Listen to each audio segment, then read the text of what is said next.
consequences, truth, pain. To some people that brings misery, and some people that brings them ascension to a higher form. Let's talk about your character from the previous to now. SL was my favorite character on the show. I appreciate you. Right? Most people like Norky. Yeah. Some people like Reek. Some people even like Madoff. Yeah. SL was my favorite part of the show. Okay. And I'm gonna tell you why. SL was my personality, but I'm on a different realm. I'm the guy who, and he'll tell you, I'm the guy that is quiet, but when I speak, I want to just be impactful, and then I want to shut the hell up. Shit. You know what I'm saying? Yep. And when I saw SL's character, and we like, so you mean to tell me? He's like, just do this, yo. Just do this, yo. That made me go, that's my favorite character, because I see myself in that character. Appreciate it. In creation, how important is it to create a character that's relatable so people can understand the art rather than just see the art? That's probably the most important thing. Talk about it. When you create a character, I know for me, creating a character, you want to create that character that somebody could say, like you just said, that's my personality. That's I can relate to exactly what they're going through. That's the biggest thing when you start talking about being authentic. Mm-hmm. You know, you want that character that you can relate to, or you know somebody that's just like him. You know what I mean? So that's probably the most important thing that you could do when you create something. Honestly, whenever somebody says that something is their favorite, that is the mark of personal appreciation and satisfaction in what you see. Are you a visual person? Or are you a cognitive person? I'm a visual person. Okay. I'm going to tell you a little bit about me, and I want you to relate off of me to yourself. Let's go do a little back and forth. I like comic books. And Batman is my favorite. And the reason why is because Batman is the study of the human mind. One bad day made one guy great. His greatest enemy, one bad day, made him go crazy. You have people who are two-faced, hence the character. You have bougie people, penguins. You have the woman you fall in love with that's not good for you. That's the Catwoman. And she's also the klepto because she's going to steal your heart and steal what you have. Right. Kind of sounds like real life, you know what I'm saying? Mm-hmm. But then, I also like the Punisher. Because when somebody did something fucked up, you wanted them to pay for it. Pardon the language. So, as my development in life kept going and I read books, I was introduced to the Red Hood. Are you familiar? The Red Hood? Yes. I'm not familiar. The Red Hood is Batman and the Punisher mixed together. And it's like somebody had a bad day and got killed, brought back to life, and they hate their father figure because they didn't kill the person who killed them. Yet, he's against crime. So he would rather be the head crime boss to regulate crime because crime is economical. So he'd rather, if crime has to happen, it should be regulated. But he has a beef with his father figure because instead of taking revenge, he let the pain of his death go unrevenged. In hearing that, what inspired you not only to create the character, but what inspired you to see life and then want to make life by your creation? Well, the web series, we talking about Loyalty and Betrayal? I'm talking about whatever you want. Yeah, okay. Well, the web series Loyalty and Betrayal, I wanted to paint the story of both sides. Okay, you do have, believe it or not, you do have people that's very loyal to you. And I know everybody feel like, oh, you know, when you hear that title, it's all about the betrayal. But truthfully, it's not. I'm showing both sides, you know, and I want people to see that in life, you do have stand-up people. But of course, you do have those people that stab you in the back, you know, and the characters are real characters. These are characters that I've saw in my lifetime. You know, whether it was somebody that was real close to me or somebody that I just knew of. But they're characters that I saw, that I had life experiences with. So I want that part of it. Okay, wait, let's go deep. Because since we're going to go into Loyalty and Betrayal, I want to kind of wait. But we're gonna go into it. Let's touch on it a little bit. Okay. Now, biblically speaking, loyalty and betrayal is the onus of your faith, because you're either loyal to principle or you betray the fact of the principle that's there. Absolutely. So let's not take it to a God level. Let's take it on a man level first. Mm-hmm. The Bible says, so a woman to show a man, she has to show loyalty. Yes. Because loyalty is the basis of which men find purpose. Yes. For a man, though, betrayal is the killer of all relationships, be it male or female. Yep. Females are loyal even beyond betrayal. Because you could betray a female's heart, but if you hit her mind or her principle a certain way, she will always stay loyal to you because you protect or you represent her in a way that no other person has touched her or made her feel.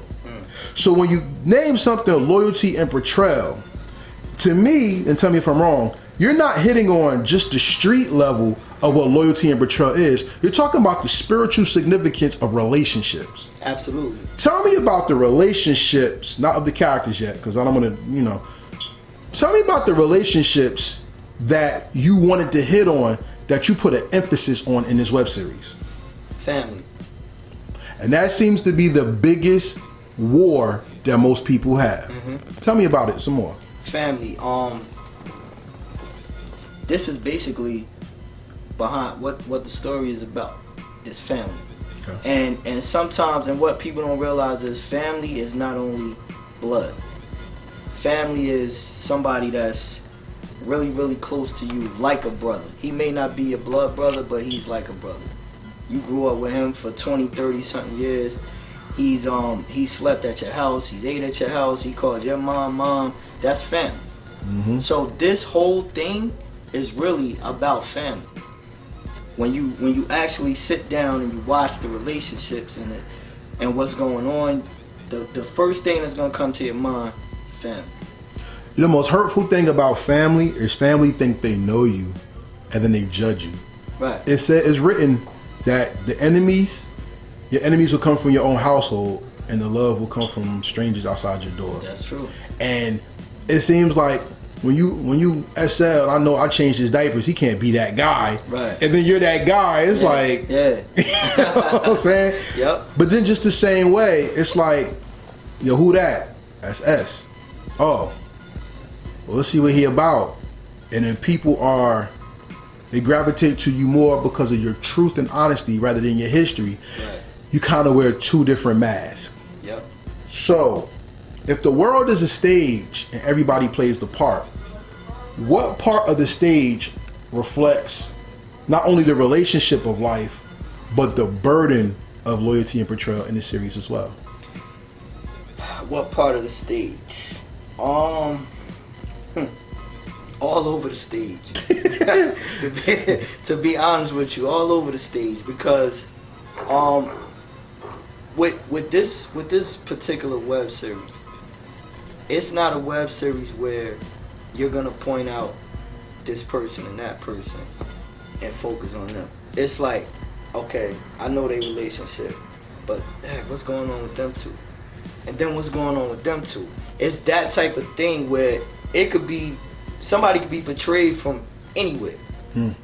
That's the twist and turn about this web series. It's not based off just these two. Okay. I know it's gonna be some type of either loyalty or betrayal with these two characters. No, it's throughout the whole web series.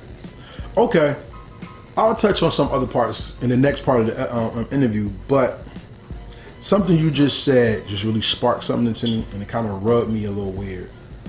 And it's like, okay, unfortunately, people have tunnel vision. So a lot of what they see is what is broken down as the understanding of the purpose of a show, a song, anything. Right. Like, okay, like, let's go to a movie that we like. What's a movie that you like? Just one movie. Give me one. Any movie? Yeah. I like Boys in the Hood. All right. Shout out to John Singleton, R.I.P. to the legend and creator. Okay. Tunnel vision will be like The whole movie was about Doughboy. Well, actually, he was the main character. But everybody missed the relationship with him and his mom, or him and Ricky, because Trey came in, and his relationship with Ricky and Doe was two different ways, but his relationship with his father was the second most important relationship in the movie. And that's what I look at. Okay. That's the part of the movie that I look at. And you're right. Everybody you see Doughboy and it's like, oh, Doe, this is. But that's, you know, when Trey got out the car at the bus stop, that was big for me. That was your moment? That was my moment. And the reason it was my moment is because a lot of people would be like, oh, Trey soft. Trey a punk. Trey ain't ride. But what people don't seem to realize is Trey wasn't built like that. He was running off emotions, his best friend. But then once he took that ride, he realized this ain't for me. Right. You know, and life got to go on. So my friend is dead, but now I'm going to throw my life away. And for what? So Trey took that moment. I got to step out the car. How many people really want to say, okay, I'm going to step out the car? Word. You know what I mean? Yeah. That's the thing. Because everybody will say, oh, now I'm a ride. Yeah. I'm a ride for my man. Mm-hmm. People won't sit back and think about, look, when I do that and I go to jail, or they come looking for me and they kill me, now my family is in pain, and it's another family in pain, and we just lost another brother. So that's what did it for me. Word. Because even in the movie, Doughboy says, I understand why you got out. Right. So he respected his man for being truthful. Exactly. And that's loyalty more than anything. There you go. And in another instance, let's look at Menace. Everybody knows O-Dog. Right. But they don't see the sacrifice of life, or the loss of life that the main character went through, and how the movie's really a tragedy and not really a good hood movie. Right. It's a tragic story. Mm-hmm. So, all right. See, I told you, we vibe. You know what I'm saying? Yeah, man. So then, in this part of the interview series, on this part of the interview, on this note, loyalty and betrayal are signs of love. Love and hate can be transcribed as almost the same thing with understanding. Because you can love sex, but hate the evil behind that comes with it. You can love money, but it makes a hatred of people right behind it. Yep. So in the thin line between love and hate, what is the line that separates loyalty and betrayal, and how it gets crossed? I think more than anything, it's respect. People don't understand how far respect can go. You know, you have to show respect to each other, man, because I think that's when the line gets crossed. When you step over that line of respect and it starts becoming disrespect, now people start looking at you a different way. See, I could respect the man, like you said, it's true. You come to me with your truth, I could respect that. Rather than you sell me a dream and then behind my back it's something different. So I respect truth, and I think that's the thin line. I think that's what people don't. You have to respect a man. You gotta look a man in his eyes, shake his hand. The respect factor.